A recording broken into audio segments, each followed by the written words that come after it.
नमस्ते बच्चों, आज हम 9वीं कक्षा के पाठ के बारे में जानकारी करेंगे। ओके, पहले बच्चों आपसे एक प्रश्न पूछूंगा, उसका उत्तर दीजिए। हमारे भारत देश की लंबी नदी क्या है? हमारे भारत देश की लंबी नदी का नाम क्या है? बोलिए बच्चों, भारत देश की सबसे बड़ी लंबी नदी क्या है?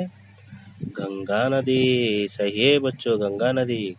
गंगा नदी किस देश में बहती है? हाँ, भारत देश में बहती है। ओके, हमारा पाठ का नाम क्या है बोले तो, जिस देश में गंगा बहती है ఏ దేశంలో గంగా నది ప్రవహిస్తుంది? ఏ దేశంలో ప్రవహిస్తుంది? हाँ, भारत देश में। जिस देश में गंगा बहती है। किस देश में गंगा बहती है? भारत देश में गंगा नदी बहती है। ओके बच्चों, आज हम 9वीं कक्षा का पहला पाठ जिस देश में गंगा बहती है पाठ के बारे में आज हम सुनेंगे, चर्चा करेंगे। यह एक कविता पाठ है। पाठ में पहला प्रस्तावना चित्र देखिए। प्रस्तावना चित्र 1 मिनट ध्यान से देखना बच्चों। प्रस्तावना चित्र में क्या क्या है एक बार 1 मिनट ध्यान से देखिए बच्चों। अच्छा, देखा बच्चों? प्रस्तावना चित्र से संबंधित कुछ प्रश्न दिए गए हैं, उन प्रश्नों के बारे में अब हम चर्चा करेंगे। ओके, प्रस्तावना चित्र में पहला प्रश्न देखिए। चित्र में क्या क्या दिखाई दे रहे हैं? बोलिए बच्चों, चित्र में क्या क्या दिखाई दे रहे हैं? ओके, पहले से शुरू करेंगे आज हम। पहला देखिए क्या है? सफेद रंग का एक कबूतर उड़ रहा है। कबूतर यानी क्या है? पिजियन, पाउरमू। और क्या दिखाई दे रहा है? आसमान में चमकता हुआ सूरज दिखाई दे रहा है। सूरज यानी सन, सूर्युडु। आसमान में, आसमान का अर्थ क्या है? स्काई, आकाश, आकाशमु। और क्या है? हाँ, बीच में पर्वत दिखाई दे रहा है। और क्या है? पर्वत यानी माउंटेन्स, पर्वतालु। और क्या है? जमीन पर छोटे छोटे पौधों और कुछ नील रंग के फूल दिखाई दे रहे हैं। क्या दिखाई दे रहे हैं? जमीन पर यानी धरती पर छोटे छोटे पौधे और कुछ नील रंग के फूल दिखाई दे रहे हैं। ओके बच्चों, आप सही बताए। आपने सही उत्तर दिए हैं। पहला क्या दिखाई दे रहा है? और एक बार चित्र में क्या क्या दिखाई दे रहा है? सफेद रंग का एक कबूतर उड़ रहा है। आसमान में चमकता हुआ सूरज दिखाई दे रहा है। बीच में पर्वत दिखाई दे रहा है। और अंत में जमीन पर छोटे छोटे पौधे और कुछ नील रंग के फूल दिखाई दे रहे हैं। और दूसरा प्रश्न क्या है देखेंगे। दूसरा प्रश्न क्या है बच्चों, एक बार पढ़िए। इस चित्र में आपको क्या अच्छा लगा और क्यों? ఈ చిత్రం లోపల, ఈ ప్రస్తావన చిత్రం లోపల మీకు ఈ చిత్రం అన్నిట్లో ఏది మీకు చాలా బాగా నచ్చింది? ఔర్ అంటే మరియు, క్యూ అంటే ఎందుకు? ఈ చిత్రంలో మీకు అన్నిటికంటే బాగా ఏది నచ్చింది, ఎందుకు? ओके, ఏం నచ్చింది మీకు? आपको क्या अच्छा लगा? सोचो एक बार, इस चित्र में क्या पूरे देखिए, क्या अच्छा लगा आपको? हाँ,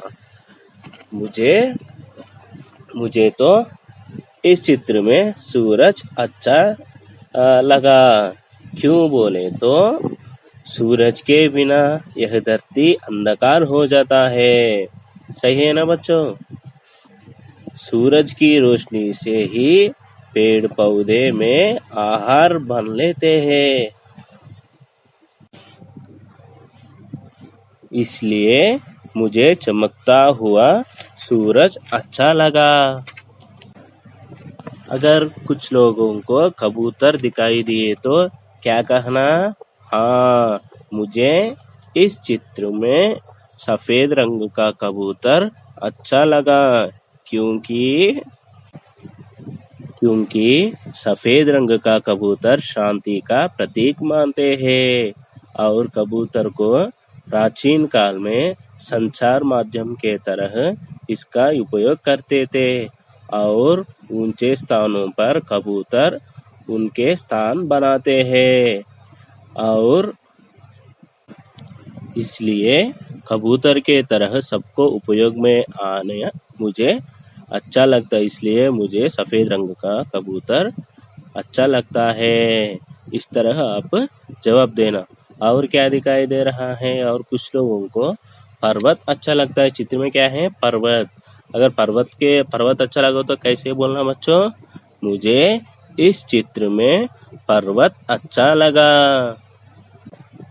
क्योंकि पर्वत झुककर किसी को सलाम नहीं करते।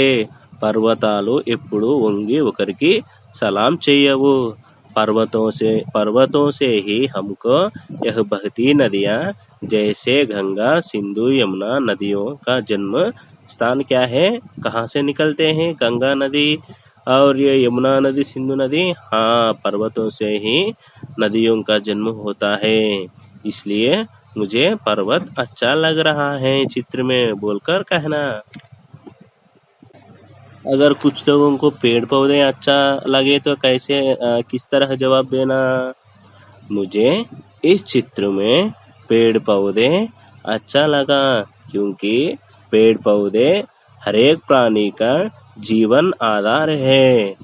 ये पेड़ पौधे हैं, इनसे ही प्राणवायु मिलते हैं और खुशबूदार फूल और खाने के लिए स्वादिष्ट फल, यह सब पेड़ पौधों से ही मिलते हैं। इसलिए मुझे पेड़ पौधे अच्छा लगा। इस तरह के जवाब देना बच्चों। ओके बच्चों, अब प्रस्तावना चित्र के तीसरा प्रश्न क्या है देखेंगे। क्या है? पढ़िए बच्चों एक बार। इस चित्र से हमें क्या संदेश मिलता है? क्या संदेश मिल रहा है? क्या संदेश मिलता है बच्चों? एक बार ध्यान से देखिए, चित्र को एक बार ध्यान से देखो। चित्र से क्या संदेश मिलता है? हाँ, यह चित्र 3 रंगों का समार है। देखिए क्या क्या है रंग? ऊपर केसरी रंग और बीच में सफेद रंग और नीचे क्या है? हरा रंग। ये 3 रंग भारत राष्ट्र ध्वज का संकेत दे रहा है। भारत देश झंडा के रंग ये 3 रंग है। पहला रंग क्या है? केसरी रंग। यह किसका प्रतीक है? त्याग और निस्वार्थ का प्रतीक केसरी रंग है। और बीच में सफेद रंग शांति और स्वेच्छा का प्रतीक है। और नीचे का हरा रंग युवा और ऊर्जा का प्रतीक कह सकते हैं। भारत लोगों में ये सारे गुण है। इस चित्र से हमें इस तरह के संदेश मिल रहा है बोलकर आप लोग पुस्तक में या नहीं तो नोटबुक में लिखना। ओके, अब 3 प्रश्नों के बारे में अब हम चर्चा किए हैं। प्रस्तावना चित्र के बाद इस पाठ का नाम क्या है? एक बार बोलिए। जिस देश में गंगा बहती है। इसके कवि का नाम क्या है बोले तो शैलेंद्र कुमार। क्या है इस पाठ के कवि का नाम क्या है? शैलेंद्र कुमार। शैलेंद्र कुमार के द्वारा लिखी गई पाठ का नाम क्या है? जिस देश में गंगा बहती है। जिस देश में गंगा बहती है पाठ के कवि कौन है? शैलेंद्र कुमार है। ओके, अब हम शैलेंद्र कुमार कवि के बारे में चर्चा करेंगे। कवि शैलेंद्र कुमार का जन्म सन 1923 में हुआ। कब हुआ शैलेंद्र कुमार का जन्म? 1923 में हुआ। और इनका असली नाम शंकरीदास केसरी लाल था। किनका असली नाम? शैलेंद्र कुमार का असली नाम शंकरीदास केसरी लाल था। और इनका जन्म कब हुआ? 1923 में हुआ। ये हिंदी सिनेमा जगत के प्रमुख गीतकार है। गीतकार यानी writer, songs writer, okay, lyrics writer. So Hindi cinema ప్రపంచం లోపల ఒక ప్రముఖమైనటువంటి గీతకారుడు, మంచి రైటర్ ఇతను. అదేవిధంగా इन्होंने कई प्रसिद्ध फिल्मी गीतों की रचना की। ఇతను ఎన్నో ప్రసిద్ధి చెందినటువంటి సినిమాలకి గీతాలు రాయడం జరిగింది, రచించడం జరిగింది. ఇన్హే అంటే వీరికి, వీరికి అంటే ఎవరికి? शैलेंद्र कुमार। शैलेंद्र कुमार कवि की यहूदी, अनाड़ी और ब्रह्मचारी फिल्मों में गीत लिखने के लिए 3 बार फिल्म फेयर पुरस्कार से सम्मानित किया गया। कितने बार? 3 बार। कौन सी पुरस्कार से? फिल्म फेयर पुरस्कार से सम्मानित किया गया। किन फिल्मों के लिए? यहूदी, अनाड़ी और क्या है? ब्रह्मचारी। एक बार बोलिए, कौन सी फिल्मों के लिए इन्हें ज्ञानपीठ पुरस्कार से सम्मानित किया गया? यहूदी, अनाड़ी और ब्रह्मचारी, ये 3 फिल्मों में गीत लिखने के लिए इन्हें फिल्म फेयर पुरस्कार से सम्मानित किया गया। और इनका देहांत सन 1966 में हुआ। इनका निधन कब हुआ? 1966 में इनका निधन हुआ। ओके, इनका निधन कब हुआ? 1966 में। और कौन सी फिल्मों में गीत लिखने के लिए इनको फिल्म फेयर पुरस्कार से सम्मान किया गया? यहूदी, अनाड़ी और ब्रह्मचारी। और इनका असली नाम क्या है? शंकरीदास केसरी लाल। एक बार कवि परिचय पढ़ता हूँ, आप लोग ध्यान से सुनिए। शैलेंद्र कुमार का जन्म सन 1923 में हुआ। इनका असली नाम शंकरीदास केसरी लाल था। ये हिंदी सिनेमा जगत के प्रमुख गीतकार है। इन्होंने कई प्रसिद्ध फिल्मी गीतों की रचना की। इन्हें यहूदी, अनाड़ी और ब्रह्मचारी फिल्मों में गीत लिखने के लिए 3 बार फिल्म फेयर पुरस्कार से सम्मानित किया गया। इनका देहांत सन 1966 में हुआ। ओके, ये पूरा शैलेंद्र कुमार का जीवनी है। आपको परीक्षा में 4 प्रश्न 4 अंकों के लिए प्रश्न पूछा जाएगा, आप जरूर याद रखिए। ओके, अब हम कविता के अंदर जाएंगे। कविता का सारांश क्या है और अब हम चर्चा करेंगे। ओके, कविता सारांश చూద్దాం। होठों पे सच्चाई रहती, होठों पे सच्चाई रहती है। होठ, होठ అంటే మీనింగ్ ఏంటంటే लिप्स, अधर। इसको और एक अर्थ हिंदी में अधर भी कहते हैं। होठों पे, पे అంటే पर, पर అంటే మీద। होठों पे सच्चाई, होठ అంటే పెదవులు, पे అంటే पर మీద, सच्चाई అంటే నిజం, ట్రూత్ रहती है। होठों पे सच्चाई रहती है, పెదవుల పైన ఎల్లప్పుడూ నిజమే ఉంటది। జహా దిల్ మే సఫాయి रहती है, జహా అంటే అక్కడ, ఏ పెదవులైతే ఎప్పుడు కూడా నిజం చెప్తాయో ఆ పెదవులు కలిగినటువంటి దిల్ మే, దిల్, దిల్ యాని హృదయము, హృదయం లోపల, సఫాయి रहती है। సో ఏ పెదవుల పైననైతే ఎప్పుడు నిజమే ఉంటుందో అలాంటి ఆ పెదవులు కలిగినటువంటి హృదయం లోపల ఆ పెదవులు కలిగినటువంటి హృదయము సఫాయి रहती है అంటే ఎలాంటి కల్మషం లేకుండా నిష్కల్మషంగా నిర్మలంగా ఉంటుందన్నమాట। సో అలా ఏ పెదవుల పైన అయితే నిజము కలిగి ఉంటుందో ఆ పెదవులు కలిగినటువంటి హృదయం ఎప్పుడు కూడా నిర్మలంగా, స్వచ్ఛంగా ఉంటుందని ఇక్కడ తెలియడం జరిగింది। సో ఇవన్నీ కూడా భారతీయుల యొక్క మంచి గుణాల గురించి ఇక్కడ మనకి పద్యం లోపల తెలియజేయడం జరిగింది। హమ్ ఉస్ దేశ్ కే వాసి హే, హమ్ అంటే మేము, మేము అంటే ఎవరు ఇక్కడ? होठों पे सच्चाई रहती है, పెదవుల పైన ఎల్లప్పుడు నిజము కలిగి ఉంటుందో, జహా దిల్ మే సఫాయి रहती है, ఎవరి హృదయాలైతే ఎప్పుడు స్వచ్ఛంగా ఉంటాయో, హమ్ మేము, ఉస్ దేశ్ కే వాసి హే మేము ఆ దేశ వాసులము, జిస్ దేశ్ మే గంగా బహతి హే ఏ దేశంలోనైతే గంగా నది ప్రవహిస్తుందో మేము ఆ దేశవాసులము। మేము అంటే ఇక్కడ ఎవరంటే ఆ పైన చెప్పినటువంటి ఎల్లప్పుడూ పెదవుల పైన సత్యమే ఉంటుందో, నిజమే ఉంటుందో, ఎవరి హృదయాలైతే ఎప్పుడు స్వచ్ఛంగా ఉంటాయో మేమందరం కూడా ఆ దేశవాసులము। ఏ దేశవాసులం అంటే జిస్ దేశ్ మే గంగా బహతి హే, బహనా, బహనా అంటే మీనింగ్ ఏంటిదమ్మా? ప్రవహించడం। ఏ దేశంలోనైతే గంగా నది ప్రవహిస్తుందో మేము ఆ దేశం యొక్క వాసులము. గంగా నది కూడా చాలా స్వచ్ఛంగా, నిర్మలంగా, విశాలంగా ఉండడం జరుగుతుంది. సో గంగా నది యొక్క లక్షణాలన్నీ కూడా భారతీయ లోపల ఉండడం జరిగింది అనే ఉద్దేశం కొద్దీ మనకి శైలేంద్ర కుమారి కవిత రూపంలో భారతీయుల యొక్క గొప్ప గుణాల గురించి మనకి ఇక్కడ తెలియజేయడం జరిగింది. ఓకే, రెండవ పద్యం యొక్క భావం మనం ఇప్పుడు తెలుసుకున్నాము. दूसरे पद्य का भाव अब हम उसका दूसरा पद्य का अब हम देखेंगे। मेहमा जो हमारा होता है, मेहमा मेहमा यानी अतिथि, मेहमा यानी अतिथि, इंग्लिश में अंग्रेजी में गेस्ट कहते हैं, मेहमान अतिथि, वो मेहमा जो हमारा होता है,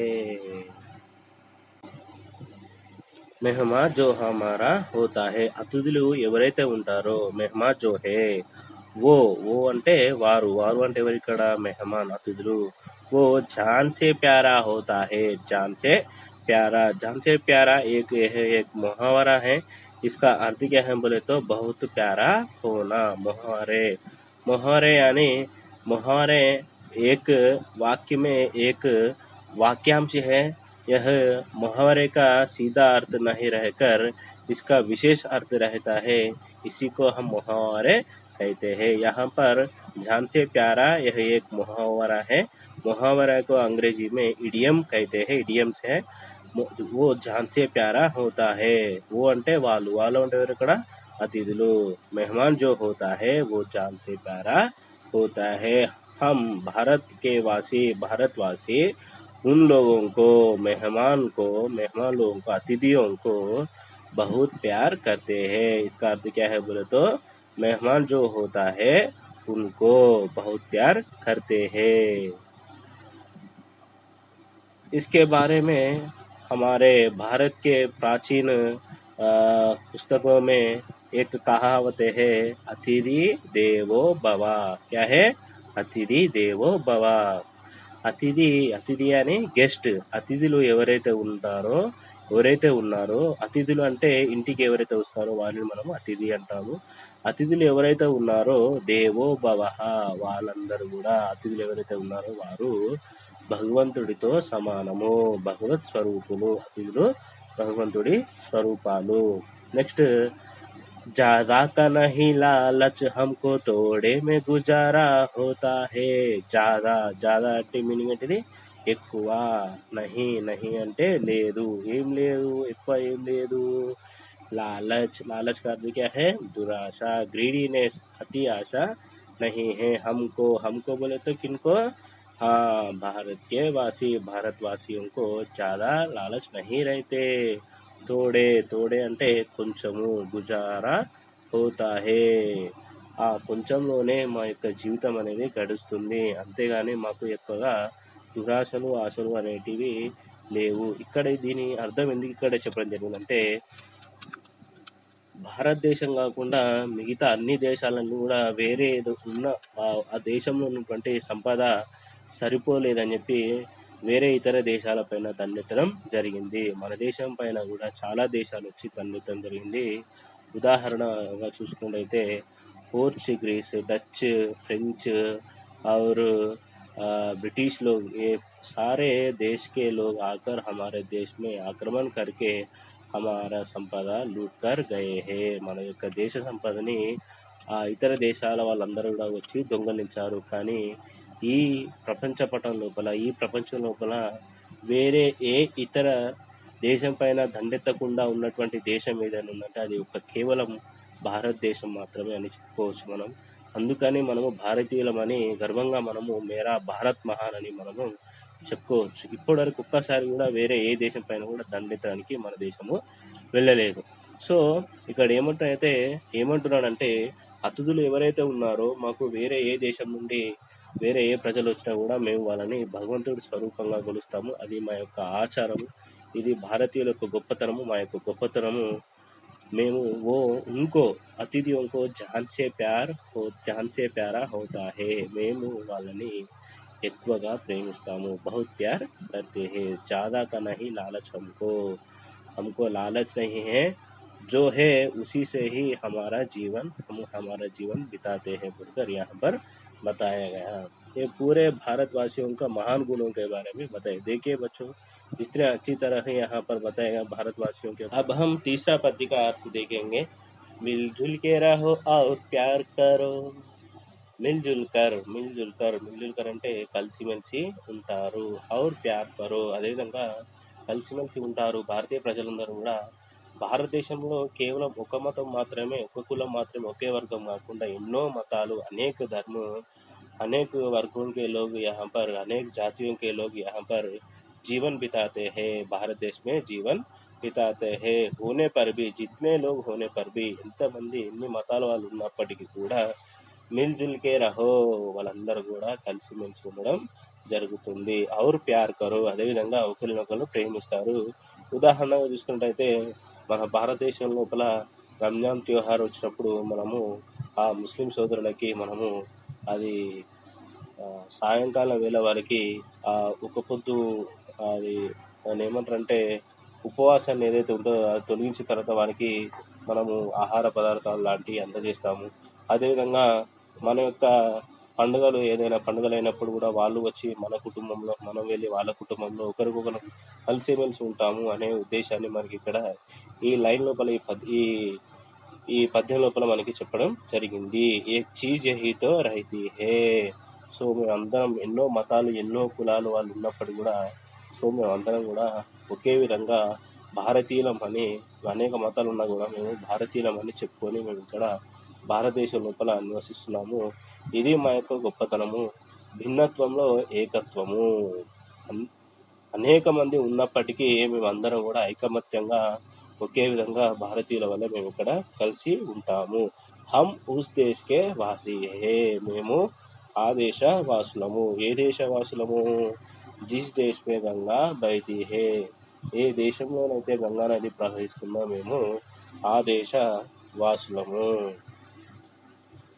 సో గంగా నది ఎంత విశాలంగా, స్వచ్ఛంగా, నిర్మలంగా ఉంటుందో అలాంటి స్వచ్ఛమైనటువంటి, నిర్మలమైనటువంటి గుణాలని భారతీయ ప్రజలు కలిగి ఉన్నారు అనే గొప్ప గుణాలను మనకి ఇక్కడ కవి శైలేంద్ర కుమార్ గారు అద్భుతంగా వర్ణించడం జరిగింది. ఈ కవిత మొత్తం అంతా కూడా భారతీయుల గొప్పతనాన్ని మనకి ఇక్కడ వర్ణించడం జరిగింది. और एक बार देखेंगे फिर से शुरू. होठों पे सच्चाई रहती है. भारतीय लोगों के होठों पर सच्चाई रहती है. हमेशा सच ही बोलते हैं. जहाँ दिल में सफाई रहते हैं. जो लोग सच बोलते हैं उनके दिल में सफाई रहते हैं. जिनका दिल सफा ही रहते हैं वो सच्चाई बोलते हैं. हम उस देश के वासी है. हम అంటే మేము అంటే పైన ఏదైతే గుణాలు చెప్పిందో ఆ గుణాలు అయినటువంటి వ్యక్తులమైన మేము ఉస్ దేశ్కే వాసి హే. మేము ఆ దేశ వాసులము. జిస్ దేశ్ మే గంగా బహతీ హే.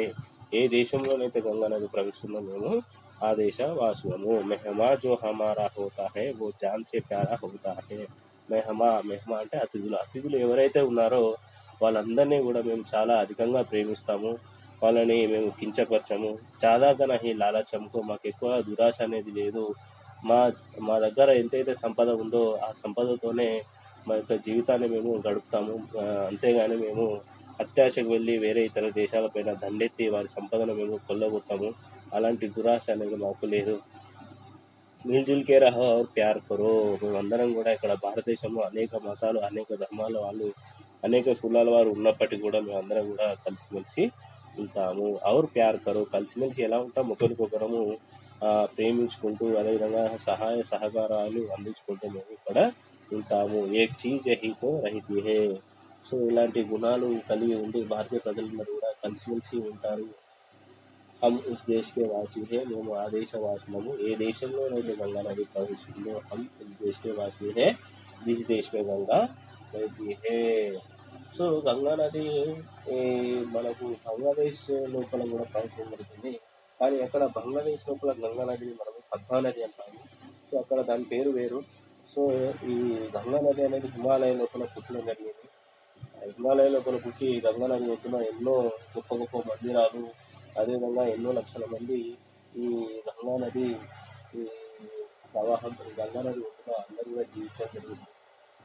సో ఇలాంటి గొప్ప నదిని పోల్చుతూ భారతీయుల గొప్పతనాన్ని మనకి ఈ కవిత లోపల, ఈ పద్యం లోపల కవి శ్రీ శైలేంద్ర కుమార్ గారు శైలేంద్ర కుమార్ గారు అద్భుతంగా వండించడం జరిగింది. ఓకే, ఈ కవిత మీకు చాలా ఇంపార్టెంట్. ఈ సారాంశాన్ని మీకు పరీక్షల్లో అడుగుతారు.